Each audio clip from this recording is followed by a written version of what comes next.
identification. All these This is a home video of a victim. Pensioner Jessica Luke believed the letters from the fraudsters and became convinced she would receive their bogus rewards. Did you say they want you to go? I've got to go, but it's an invite to Australia.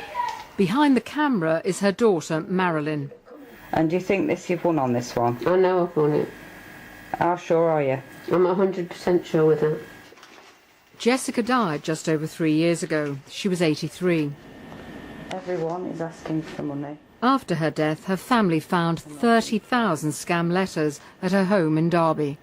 They had been in despair at her refusal to accept she was being conned as she sent off her pension. She was already suffering from age-related declining mental health, though it hadn't been diagnosed. Her whole life revolved around responding to scam letters and pleasing her, what she thought were her friends. My mother was first drawn into this 5 years before she died. She received a letter. This letter told her that she'd won a competition and all she had to do to claim it was to send off a small fee, which my mother did.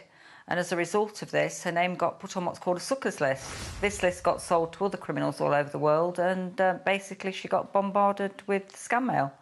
The scam mail started to increase until probably about a year down the line, or maybe not even that. She was getting around 30 pieces a day. Her house started filling up with scam mail. It was literally everywhere. It was in cupboards, drawers, the shed, under the bed. She got it everywhere. Marilyn wanted people to see this footage to show the devastating impact that scam mail can have.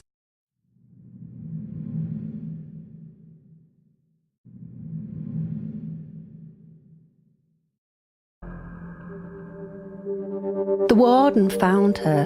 She had her head in the cat litter tray. She overdosed on antidepressants and tried to kill herself, and left me a note saying, "I don't know how you're going to bury me because there's no money." Ruth's 77-year-old mum is now recovering at home after her attempted suicide. She didn't want to be identified in our investigation, so we'll call her June. June is bombarded with up to 30 pieces of scam mail a day and numerous telephone calls. Before next Friday for the issue of the cheque for £8,100 by the Delis & Gourmandise company.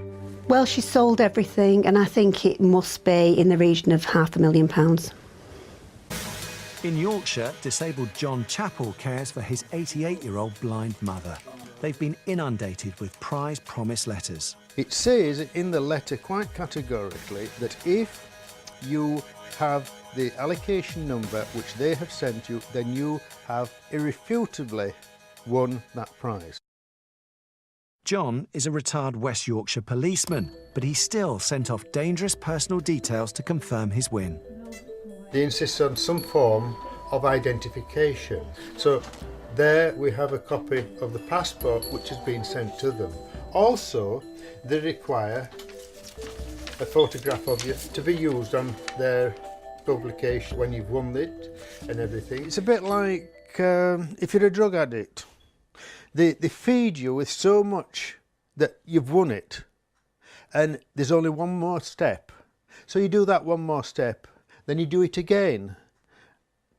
And then at one point my mother says, well, I said, well, let's knock it on the head. And she says, no, because you're going to lose it. Dear Mrs. Elizabeth, I have hastened to write to you because the time is very important for you. You must read what follows very carefully because it concerns you personally, you and you alone. I love letters. I love receiving letters, which I do, because it is an interest, if you know what I mean. When 87-year-old Elizabeth was widowed, she started replying to prize promise letters, and it wasn't long before she thought she'd hit the jackpot. Last December, I won a prize of £130,000, so they said. So I wrote in to claim it. But it wasn't as simple as that. You had to buy something. Every time I sent a letter, I had to buy something, and this is how they held my, they held me in a vice kind of thing. This is a parcel from Fiderma. Creams I bought. in desperate hope I'd get my cheque, and they cost me a small fortune.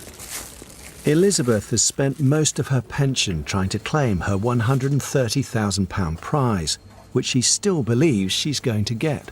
I have great trust in people. I'm a Christian. I have faith, a lot of faith in people. I never give up.